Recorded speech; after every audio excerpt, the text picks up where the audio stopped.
Olá, alunos! Como estão? Animadíssimo para a nossa primeira aula de saúde da mulher?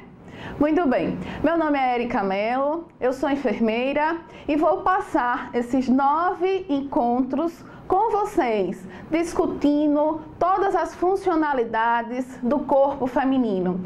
Tudo que pode acontecer com esse corpo feminino durante toda a sua vida, desde os primeiros anos de vida até as fases mais avançadas. Todas essas fases da vida da mulher têm algumas particularidades. E a enfermagem, nesse contexto de saúde da mulher, tem papel fundamental em sua assistência. Só que para uma assistência adequada a esta mulher, a pessoa, os alunos, o profissional precisa entender o funcionamento deste corpo. Então hoje na nossa aula 1 nós trataremos da anatomia e da fisiologia do corpo da mulher. Vamos começar? Muito bem. Sistema reprodutor feminino. Ele compreende os órgãos genitais femininos. Então, o sistema reprodutor feminino, ele compreende todo o aparelho reprodutor ou aparelho genital. São sinônimos da mulher, que compreende alguns órgãos internos e alguns órgãos externos. E nós vamos detalhar um a um quais são esses órgãos e o que cada um é responsável dentro desse organismo feminino. Então, eles são incumbidos da produção dos óvulos e depois da fecundação destes pelos espermatozoides. Então, dentro do corpo feminino é produzido o gameta feminino, que junto do gameta masculino vai fecundar, vai ocorrer a fecundação e daí pode-se gerar uma nova vida. Então, uma das responsabilidades, uma das funções do corpo feminino é a procriação. Oferecem condições para o desenvolvimento até o nascimento do novo ser. Por isso, são considerados órgãos vitais. Os órgãos do aparelho reprodutor feminino são órgãos que são responsáveis por propagar a vida humana. São responsáveis para que a raça humana se perpetue. E esses órgãos vitais, eles estão protegidos dentro do corpo feminino por uma armadura, vamos dizer assim, que é o esqueleto. O sistema reprodutor feminino, grande parte dos órgãos internos estão recobertos pelo que a gente chama de quadril, ou vulgarmente chamado de bacia. Então, os ossos da bacia, eles vão guardar esse aparelho reprodutor feminino. Todos os órgãos vitais do nosso corpo, eles são guardados dentro de armaduras, vamos chamar assim. Vejam, coração e pulmão, por exemplo, são órgãos vitais. E por ser órgãos vitais, eles estão guardados dentro de grades, que são as nossas costelas. Cérebro, nosso cérebro é um órgão vital e está guardado dentro desse capacete, que é o crânio. Assim também são os órgãos reprodutores femininos, estão guardados dentro dos ossos do quadril.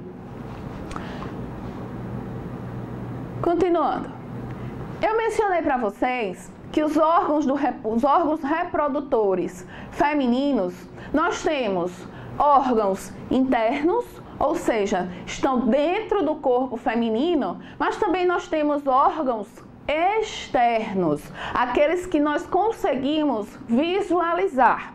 Bom, nós temos como órgãos internos aqueles que estão no interior da pelve. São eles: ovários, tubas uterinas. Eu tenho ali escrito no slide, vocês podem perceber que eu tenho escrito barra trompa. Queridos alunos, se vocês estiverem estudando com algum livro e tiver escrito trompas de falópio, meus queridos, esse livro está muito desatualizado. Nós usamos a nomenclatura mais atual de tubas uterinas. Trompas não se usa mais. Então, o livro está falando lá trompas, esquece. Joga fora, porque ele está muito desatualizado. O nome correto são tubas uterinas. Nós temos o útero e a vagina. Muitos de vocês devem estar dizendo, mas eu consigo ver a vagina. Será que consegue mesmo? Vamos ver daqui a pouquinho se o que você está pensando aí é verdade ou não é. Órgãos externos, nós teremos monte púbico, clítoris, grandes lábios, pequenos lábios, vestíbulo da vagina.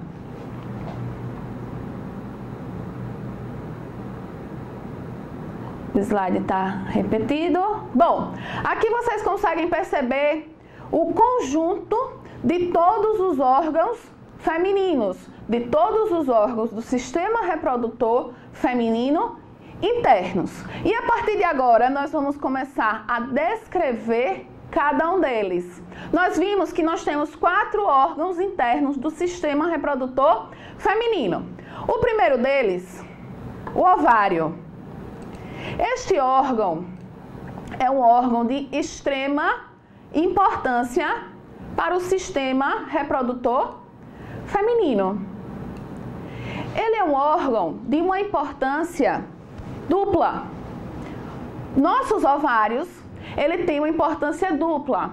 Ele tanto participa da parte de produção, eliminação, amadurecimento dos óvulos, como ele participa da produção de alguns hormônios que são fundamentais para a reprodução humana. Então, ovários, que nós temos 2. Cada mulher que tem anatomia normal tem 2 ovários, um do lado direito e um do lado esquerdo. E eles são responsáveis, primeiro, pelo amadurecimento dos óvulos, expulsão desses óvulos durante a ovulação e a produção dos hormônios, participando aí do sistema endócrino, e a produção de 2 hormônios femininos. Então veja, ele tem 2 funções e 2 funções fundamentais. É dentro dos óvulos que a gente vai ter guardado desde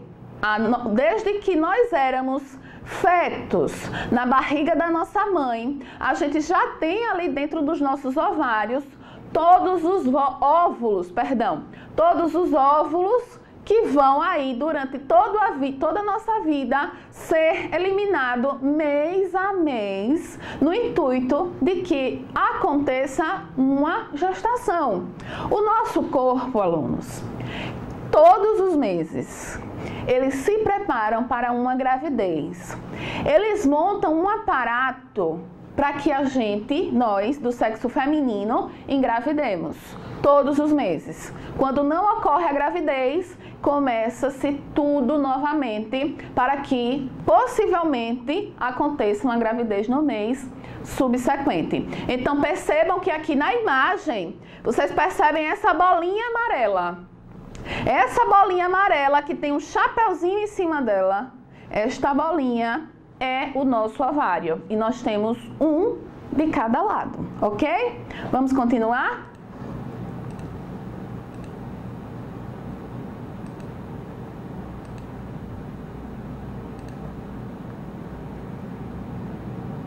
Próximo órgão interno que nós vamos estudar são as tubas uterinas. São dentro das tubas uterinas que ocorre um fenômeno fantástico do ser humano. É onde ocorre a fecundação. A fecundação é o encontro do nosso óvulo, que vai vir do nosso ovário, com o espermatozoide, que vai vir do rapaz, quando ocorre a relação sexual. Este encontro desses 2 gametas, gameta feminino, óvulo, com o gameta masculino, espermatozoide, vai acontecer nas tubas uterinas. Quando a fecundação ocorre nas tubas uterinas, há fundição, ocorre uma junção desses dois gametas, se transformando em um ovo ou zigoto. E ele vai migrar por toda a tuba uterina até chegar ao útero feminino, onde vai acontecer o processo chamado de nidação, que daqui a pouquinho a gente fala quando estivermos tratando do útero. Percebam que em cima do ovário a gente tem, deixa eu botar aqui a imagem para vocês.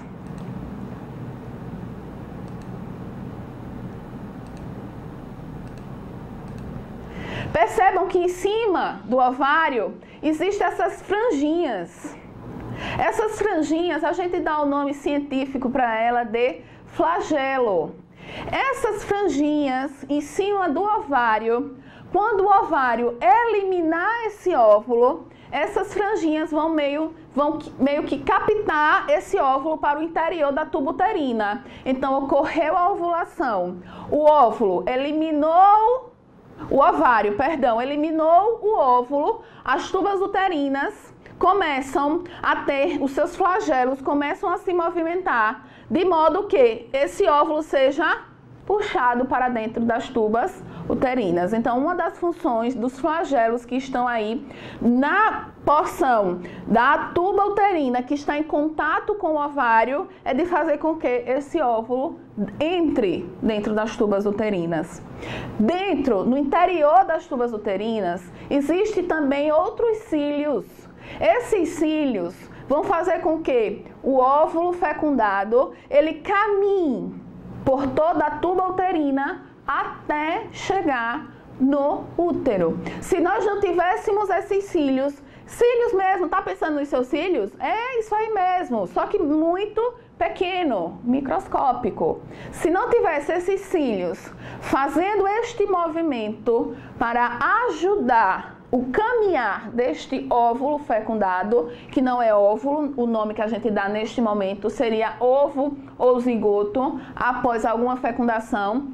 Se não houvesse esses cílios, este caminhar seria muito difícil e este ovo fecundado possivelmente não chegaria até o útero para se implantar, para se nidar no útero. Então, uma das funcionalidades dos cílios das tubas uterinas é fazer com que o trajeto do ovo fecundado até o útero aconteça de maneira eficaz, eficiente. Então, vamos continuar.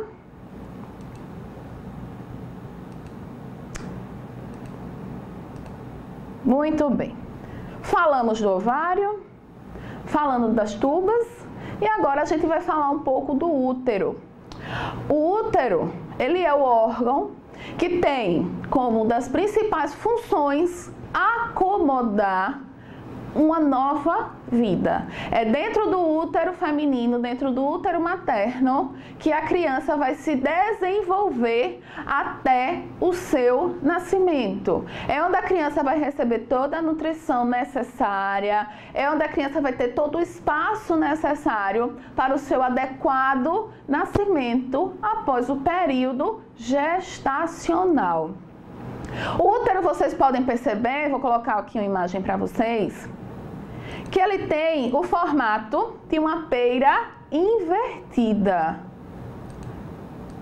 Então percebam essa estrutura aqui, parece uma pera virada de cabeça para baixo, onde esta parte da pera de cabeça para baixo é o fundo do útero, o corpo do útero. O corpo da pera recebe realmente o nome de corpo do útero e a porção inferior a gente dá o nome de colo do útero.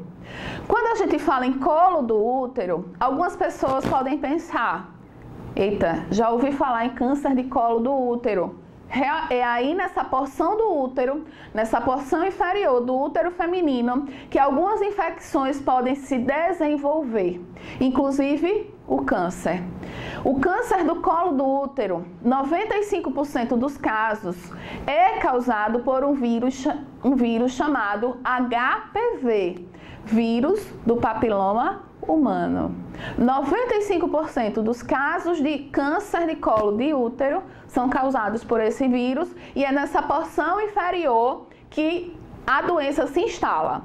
Uma doença que infelizmente tem matado muitas mulheres na atualidade. O útero também ele é composto por 3 camadas. Vocês podem perceber que o útero tem uma camadinha mais espessa, uma camada do meio e uma camada interior. A camada mais externa, a parte mais externa do útero, é chamada de perimétrio. Quando vocês escutarem qualquer prefixo acompanhada de métrio, a gente está falando de útero. Então, perimétrio é a camada mais externa do útero, formado por um tecido fibroso. A camada intermediária deste útero, que é a camada maior, que tem um espessamento maior, ela é formada por músculo. E a este músculo do útero nós damos o nome de miométrio. A camada mais interna do útero a gente chama de endo, que vem de dentro, endométrio.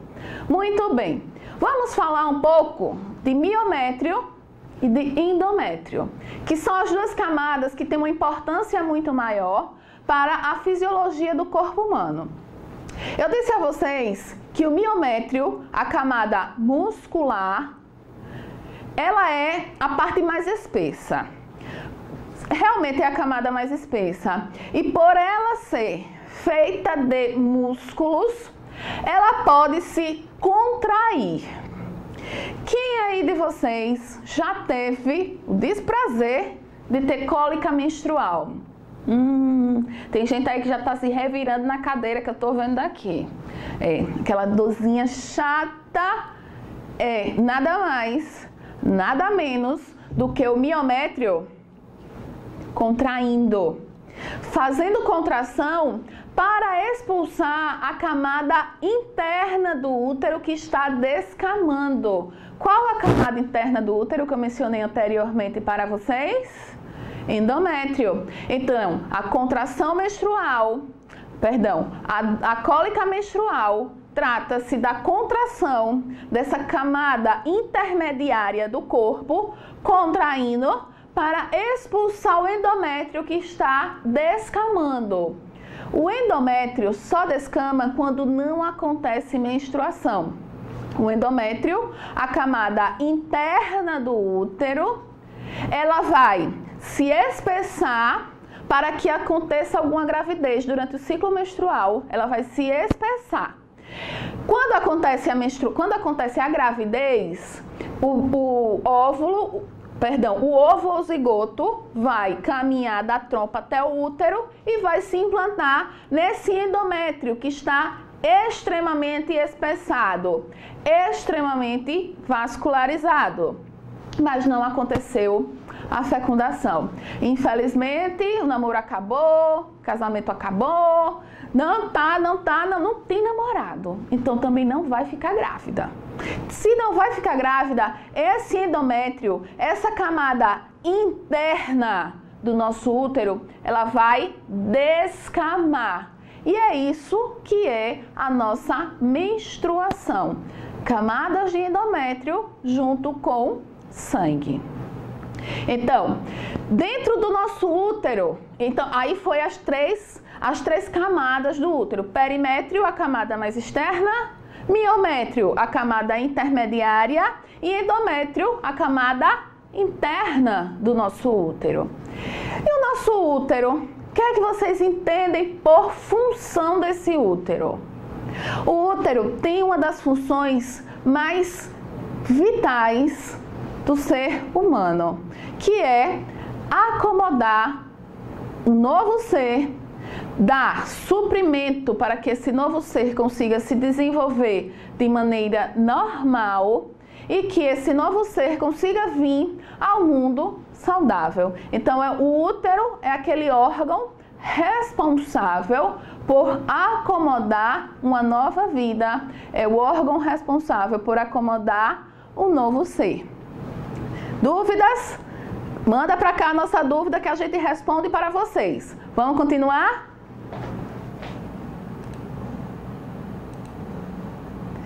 Agora, a gente vai falar do último órgão interno, que eu sei que vocês estão aí se questionando. Vagina?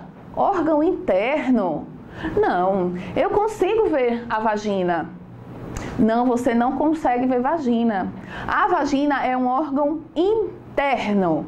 A vagina é um tecido feito de músculo internos que vai acomodar o pênis masculino durante a cópula.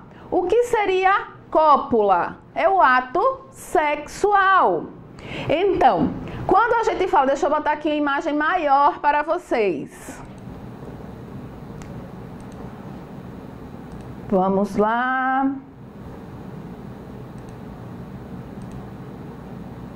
Vou pegar aquela mesma imagem que a gente estava utilizando anteriormente. Bom, aqui, essa estrutura aqui é a vagina, é o canal vaginal. Aqui é o órgão que entra em contato diretamente com o colo do útero. Existe uma conexão entre esses dois órgãos, colo do útero e vagina. A vagina é o órgão, como eu tinha mencionado para vocês, onde vai acomodar o pênis masculino durante o ato sexual, que o nome desse ato sexual é cópula.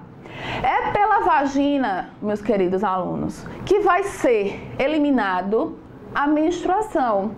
A menstruação vai ser a descamação daquele endométrio que vai passar pelo colo do útero, vai passar pela vagina e se exteriorizar. Então, uma das funções aí da vagina vai servir de caminho para a eliminação da menstruação. A vagina vai ser o órgão de cópula da mulher.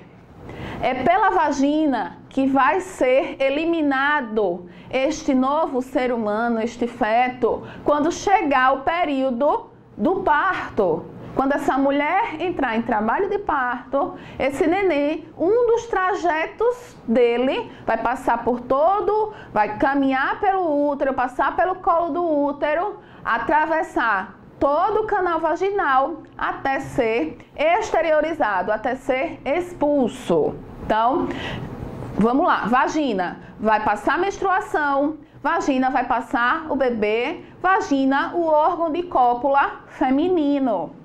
Vocês devem estar se perguntando, tá faltando professora? Tá faltando xixi. Não, meus queridos. Na mulher, o canal de eliminação da urina é diferente do canal de cópula da mulher. Por que eu estou dizendo isso? Porque nos meninos, o mesmo trajeto que a urina faz é o mesmo trajeto que o sêmen faz. Então não existe essa diferenciação que existe na mulher. É um canal só que ele vai eliminar o sêmen e é um canal só que ele vai eliminar o xixi. A mulher é diferente. A mulher tem a sua uretra separada do órgão de cópula. Então tem essas diferenças que existem entre homens e mulheres, entre o corpo masculino e o corpo feminino. Muito bem, vamos fazer agora uma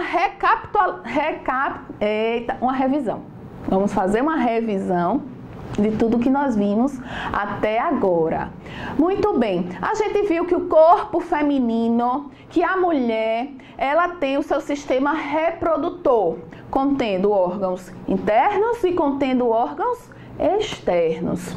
Nós vimos que os órgãos internos são 4. Nós temos os ovários, que são responsáveis pela produção de 2 hormônios femininos e que eles são responsáveis também por eliminar o óvulo durante a ovulação. Ele é responsável por amadurecer este óvulo e no período da ovulação ele vai ser eliminado e captado pelas tubas uterinas, que é o nosso segundo órgão interno. Nas tubas uterinas, a gente viu que é este o local ideal para a fecundação. São nas tubas uterinas que vai acontecer a fecundação. E o que é fecundação? É a união entre o óvulo e o espermatozoide. O próximo órgão interno que nós tomamos conhecimento, que nós discutimos aqui no dia de hoje, foi o útero. O útero, um órgão formado por 3 camadas: perimétrio, a camada mais externa; miométrio, a camada intermediária formada por músculo, que contrai para eliminar o endométrio e contrai para eliminar o bebê durante o trabalho de parto. Todo momento de contração desse miométrio, ele está querendo expulsar alguma coisa. Então, eu falei no começo da aula que a gente tem a eliminação do endométrio quando não acontece a gestação, e ao final da gestação a gente também tem contração do miométrio, e esta contração vai eliminar, vai expulsar o bebê. E nós vimos que nós temos o endométrio. O endométrio, ele é responsável por acomodar este ovo, o zigoto, e acomodando, ele vai passar a nutrir, após a formação da placenta, ele vai passar a nutrir esse novo ser. E é no útero que vai desencadear, que vamos ali nutrir, que vamos ali ter o desenvolvimento desse feto durante todo o período gestacional dessa mulher. Por último, nós vimos a vagina. A vagina é o órgão de cópula da mulher, onde o pênis vai ser introduzido. É o órgão por onde vai passar as eliminações da menstruação. E a menstruação, a gente viu que é a descamação do endométrio quando não acontece a gestação. E vimos que vai ser através do canal vaginal que o bebê vai nascer quando essa mulher tiver um parto normal. Quando a gente for ver todos os tipos de partos, vocês vão ver aí todo o trajeto que essa criança faz durante a sua expulsão, durante o seu nascimento. E aí a gente fecha esses órgãos internos. Fechamos os órgãos internos e vamos agora começar a falar um pouquinho sobre os órgãos externos.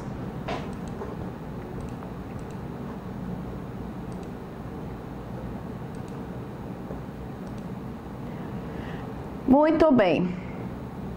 Eu disse a vocês que vagina não é órgão interno, que vagina não é órgão externo. Vagina é órgão interno. O que nós conseguimos visualizar, ver a olho nu, é o que nós chamamos de vulva. Então, o nome correto da parte externa do nosso sistema reprodutor é vulva. E a vulva é composta por, vamos lá, grandes lábios, pequenos lábios, pelo clítoris e pelo ósteo da vagina. Vamos olhar essa figurinha um pouquinho mais ampliada.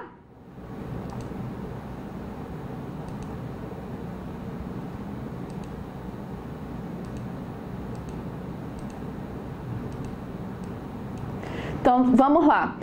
Podemos aqui observar nessa estrutura tudo que compõe a vulva feminina. Eu disse a vocês que a vulva feminina é composta por monte púbico.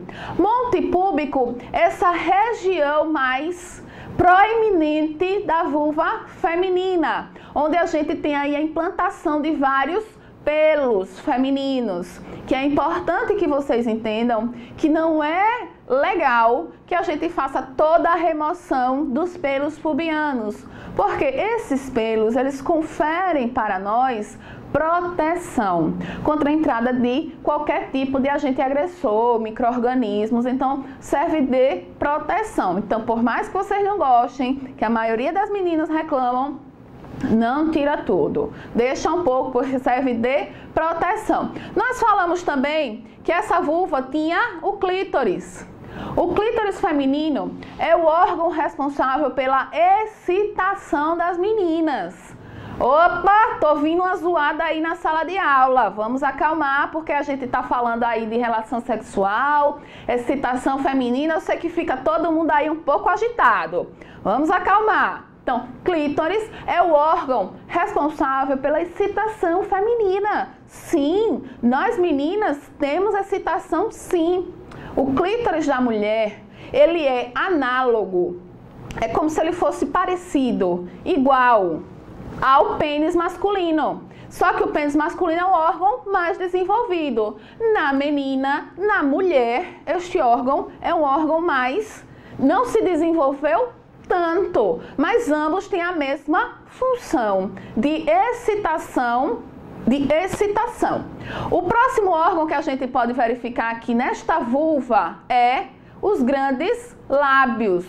Os grandes lábios, assim como os pequenos lábios também, que a gente pode perceber aqui, ó.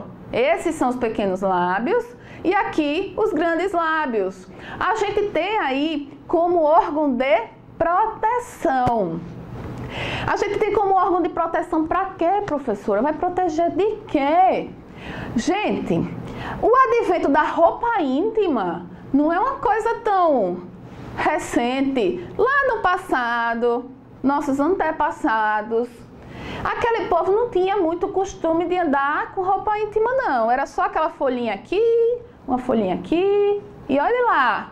Então, a vulva da mulher era vulnerável e os grandes e pequenos lábios serviam aí de proteção para a entrada.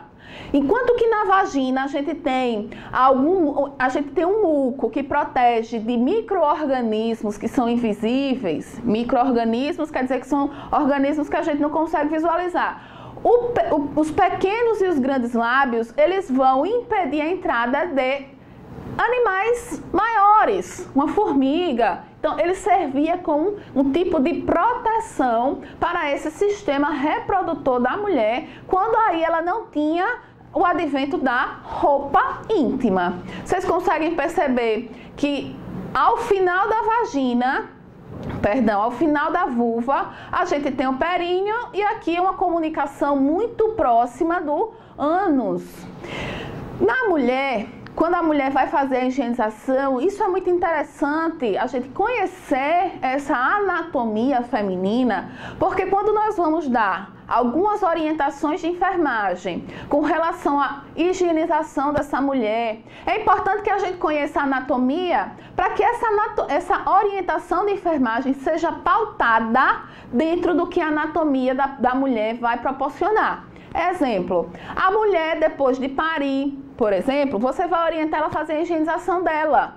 Você nunca pode orientar essa mulher a fazer a higienização trazendo a limpeza posterior da parte de trás para frente. Em hipótese alguma a gente pode dar essa orientação.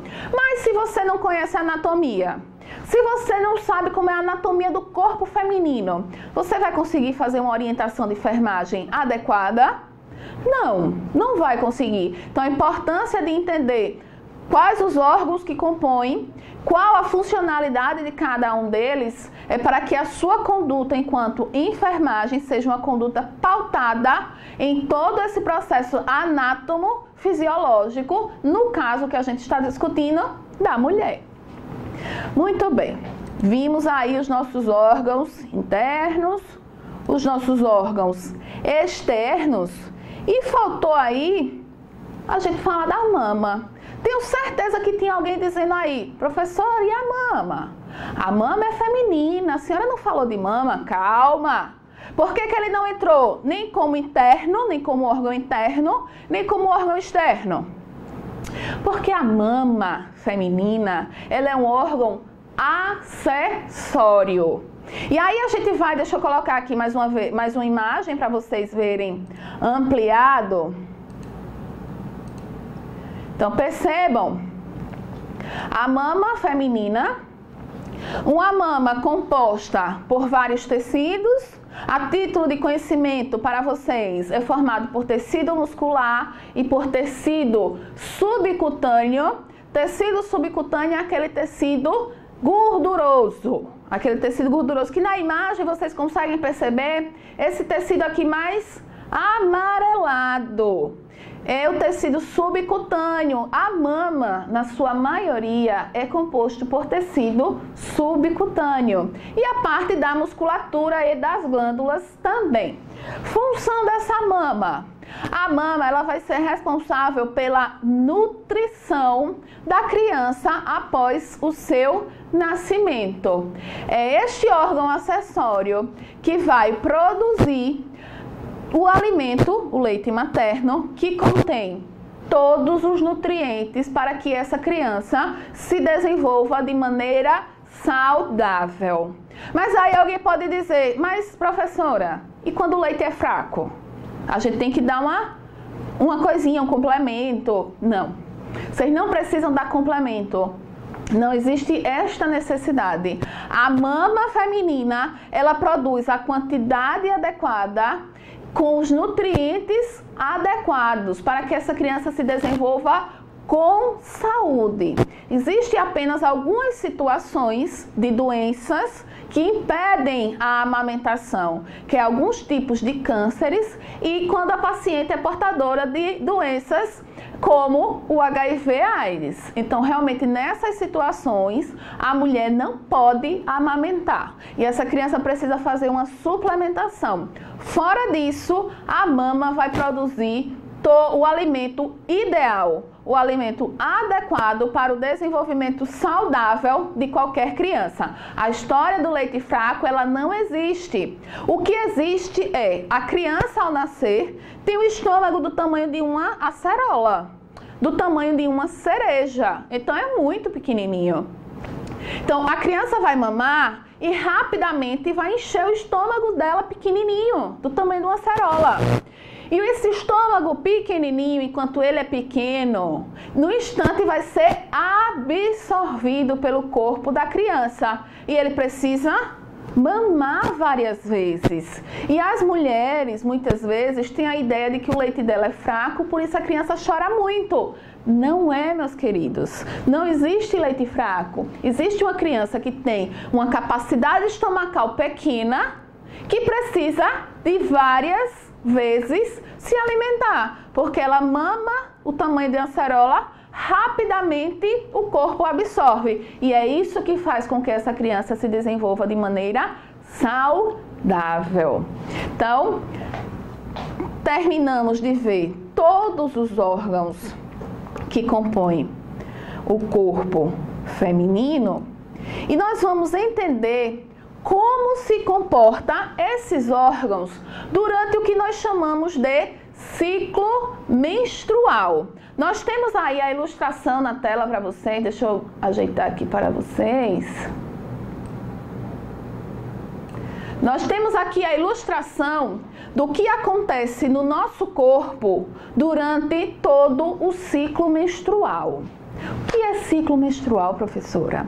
Ciclo menstrual é aquele período onde, desde o primeiro dia da menstruação da mulher até a próxima menstruação, até um dia antes da próxima menstruação, é o que nós chamamos de ciclo menstrual. E nesse ciclo menstrual, vários órgãos que nós acabamos de ver estão envolvidos. Vários órgãos trabalham para que a gente engravide. Então, nosso corpo, todo mês, ele trabalha. Vamos lá, menina, vamos engravidar este mês? Seu corpo está preparado para você engravidar, para você procriar? Isso é o seu corpo falando com você, viu, gente? Ele está dizendo isso para você todos os meses. Meninas, então, menina, olha, vamos começar todo o nosso trabalho novamente. Todo este trabalho aqui, para que você engravide esse mês. Então, vamos ver como é que o nosso corpo se comporta neste período, durante o ciclo menstrual.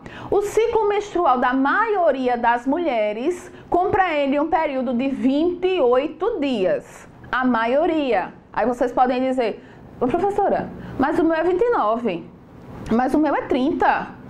A maioria, o estudo da maioria das mulheres identificou que o ciclo da maioria delas é de um período de 28 dias. Então, para melhorar a didática, a gente usa esse ciclo. Mas é a mesma coisa que acontece se o seu ciclo tem 29, se o seu ciclo tem 30, é a mesma coisa que acontece. Então, vamos começar a estudar o que acontece no nosso corpo durante este período, onde vários hormônios estão aí envolvidos e enlouquecem a cabeça da gente. Não é verdade, meninas? As meninas que têm aí essas oscilações hormonais durante o ciclo menstrual vão entender do que eu estou dizendo. E os meninos vão passar a entender suas mães, suas tias, suas namoradas, suas esposas, seus rolos, né? Vai passar a entender porque de vez em quando a gente dá uma surtada. Porque tem hormônio aí envolvido. E hormônio é um negócio que faz a gente viver. É essencial para a nossa vida. Mas que de vez em quando faz uma raiva. Então vamos lá. A gente percebe que tem vários órgãos envolvidos durante esse ciclo menstrual. Então, eu tenho coisas acontecendo aqui no ovário. Eu tenho simultaneamente, ou seja, ao mesmo tempo. Eu tenho coisas acontecendo no nosso cérebro. Sim, no nosso cérebro a gente tem um mecanismo que também ajuda nesse período aí do ciclo menstrual para que a gente ovule, para que possa engravidar. Porque o intuito do nosso corpo é engravide, menina, engravide, mulher. Todo mês ele diz isso. Então, simultaneamente a gente tem coisas acontecendo aqui, a gente tem coisas acontecendo, hormônios sendo liberados no nosso ovário. E a gente tem algumas coisinhas acontecendo simultaneamente, repito, enfatizo para vocês, simultaneamente tudo isso está acontecendo em todos esses lugares. Então vamos lá, primeiro dia do ciclo menstrual. Qual o primeiro dia do ciclo menstrual? O dia que a sua menstruação chegou para lhe fazer aquela visita agradabilíssima. Só que não, né? Aquela visitinha mensal. Então, primeiro dia da nossa menstruação é o primeiro dia do ciclo menstrual. Bom, se eu menstruei, dentro da minha cabeça tem uma glândulazinha aqui, ó, chamada de hipófise, que ela menstruei. Aí ela diz: eita, a Érica não engravidou esse mês, ela acabou de menstruar. Precisamos começar a trabalhar para que ela, este mês, ela vai engravidar. Este mês ela engravida. É assim que o nosso corpo trabalha, tá, gente? Aí a hipófise começa a liberar um dos hormônios liberados por ela no período do ciclo menstrual, que é este hormônio aqui, ó, hormônio folículo estimulante. Presta atenção nesse nominho, hormônio folículo estimulante. Esse hormônio que a nossa hipófise começa a liberar a partir do momento que eu menstruei, ele vai agir, sabe aonde? Lá no meu ovário. Então, a minha hipófise vai liberar FSH, hormônio folículo estimulante, e o meu ovário vai entender: bom, se a hipófise está liberando FSH, é porque eu preciso produzir, recrutar óvulos, recrutar folículos novos para que ela ovule e para que ela engravide esse mês. Esse mês eu tenho certeza que ela vai engravidar. Aí o ovário, por ação do FSH, repito, o ovário, por ação do FSH, hormônio folículo estimulante, ele vai começar a recrutar folículos dentro do meu ovário. Folículo, meus queridos alunos, é uma estrutura que está guardando o óvulo, o gameta feminino. Então ele vai lá recrutar. Quando eu digo vai lá recrutar, ele vai lá e vai dizer: vamos lá, folículo, precisamos de você. A Érica precisa ovular. Então esse folículo vai ser recrutado. Geralmente a cada mês é recrutado uma média de mais ou menos 10 folículos. Só que somente um folículo vai crescer. Somente um folículo vai se desenvolver. Então, ele é recrutado a partir da liberação de qual hormônio? FSH, hormônio folículo estimulante. E ele vai começar a crescer por estímulo do FSH, que é liberado pela hipófise. Ele começa a crescer à medida que este folículo começa a se desenvolver. Dentro deste folículo que tem líquido e tem o óvulo. O óvulo é aquele gameta feminino, não esquece disso. O gameta feminino vai estar dentro do folículo. Começa a se desenvolver e acontece dentro deste folículo a produção de um dos hormônios femininos produzidos no nosso ovário. Então, dentro do nosso ovário, a gente vai ter a produção de estrogênio ou estradiol. É a mesma coisa, é a mesma nomenclatura. Então percebam aqui nessa imagem, vocês conseguem perceber nitidamente que ele vai aí aumentando de tamanho com o passar dos dias. Então eu vou liberando o FSH, a minha hipófise vai liberando o FSH, o meu folículo dentro do ovário vai aumentando de tamanho. Dentro do meu folículo eu vou ter o óvulo, o gameta feminina, eu vou ter líquido. Esse líquido é o nosso hormônio, a estrogênio, estradiol. Então ele vai aumentando. Quando ele está totalmente maduro, quando esse óvulo está maduro, é o folículo terciário. Esse folículo ele vai mandar uma outra mensagem para a nossa hipófise. O ovário com o folículo cheio de líquidos, um folículo terciário com o óvulo dentro deste folículo vai mandar a mensagem: hipófise, eu já estou maduro o suficiente, eu já estou maduro para poder eliminar esse óvulo dentro da tuba uterina desta mulher. Então a hipófise vai liberar o segundo hormônio, é o hormônio LH, hormônio luteinizante.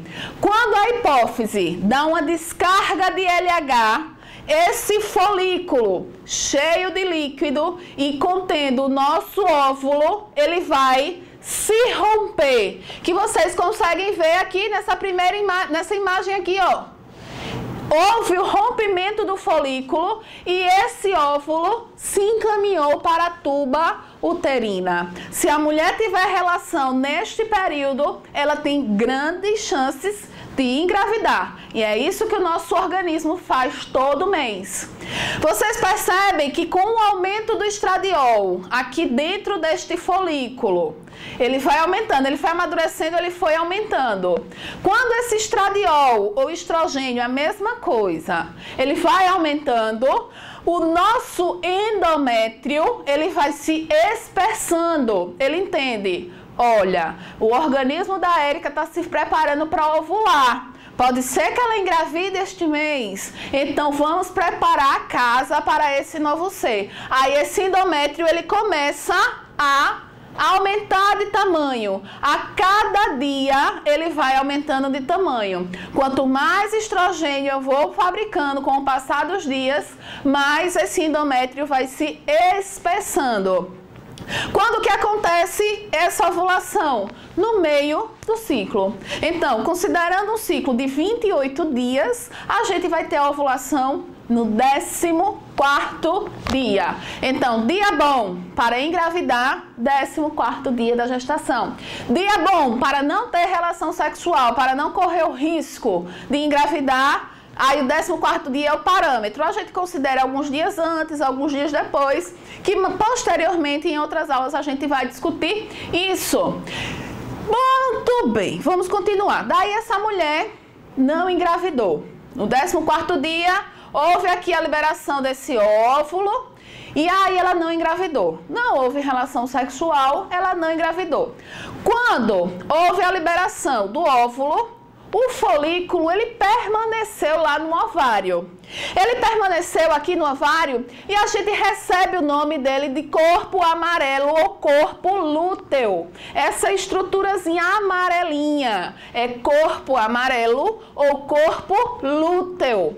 O que é que ele faz? Ele vai produzir o segundo hormônio, ele vai ser responsável pela produção do segundo hormônio feminino, a progesterona. Opa, então a gente já sabe, nosso ovário eu vou ter aí a produção de dois hormônios, estrogênio, progesterona. O estrogênio vai participar da primeira fase do ciclo menstrual, ajudando aí ao desenvolvimento, ao amadurecimento do folículo. Quando acontece a ovulação, eu vou ter o segundo hormônio entrando aí em cena, que é a progesterona.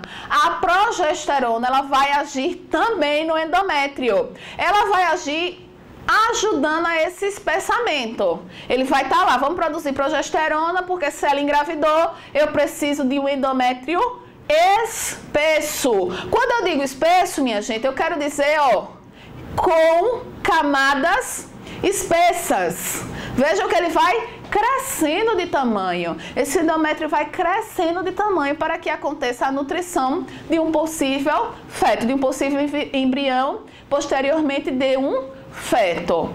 Mas aí, como eu disse a vocês, não aconteceu. Não houve ovulação. Não chegou aqui no endométrio, não chegou nenhum óvulo fecundado. Não chegou nenhum ovo, nenhum zigoto. Aí, ele vai mandar uma mensagem para o ovário e o ovário vai entender. Não adianta. Não houve nidação.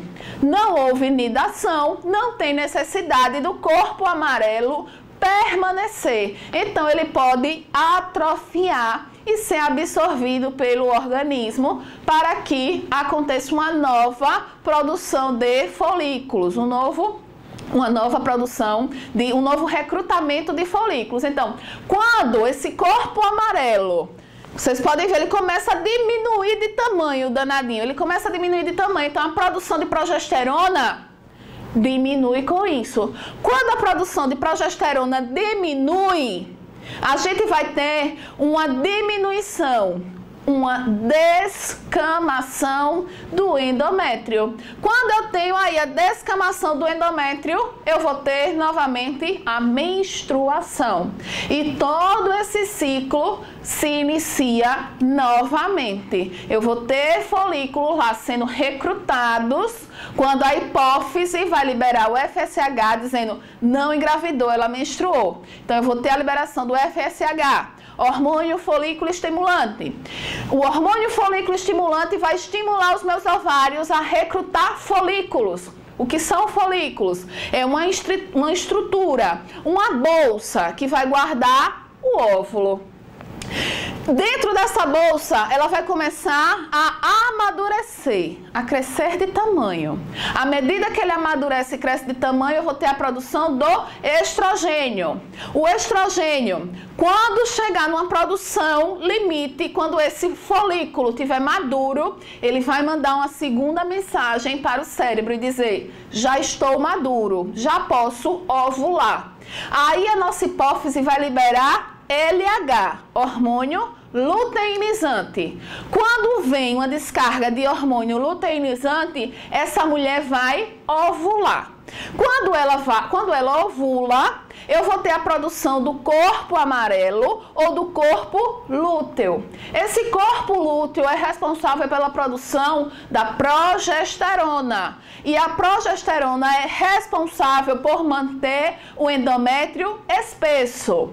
Quando não acontece a nidação, ou seja, quando não acontece a implantação de um óvulo fecundado, eu vou ter aí a descamação do endométrio. Porque quando não tem fecundação e não tem nidação, o corpo amarelo ele vai diminuir de tamanho. E com isso a progesterona vai diminuir. Quando a progesterona diminui, a gente tem descamação do endométrio e a menstruação acontece. Então é isso que acontece no nosso corpo todos os meses. Em um corpo saudável, um corpo normal. É isso que acontece todas as vezes. E é assim, queridos alunos, que funciona o corpo feminino no ciclo menstrual. Espero que vocês tenham gostado da aula de hoje. Nós vamos ficando por aqui. Até a próxima aula. Tchau, tchau!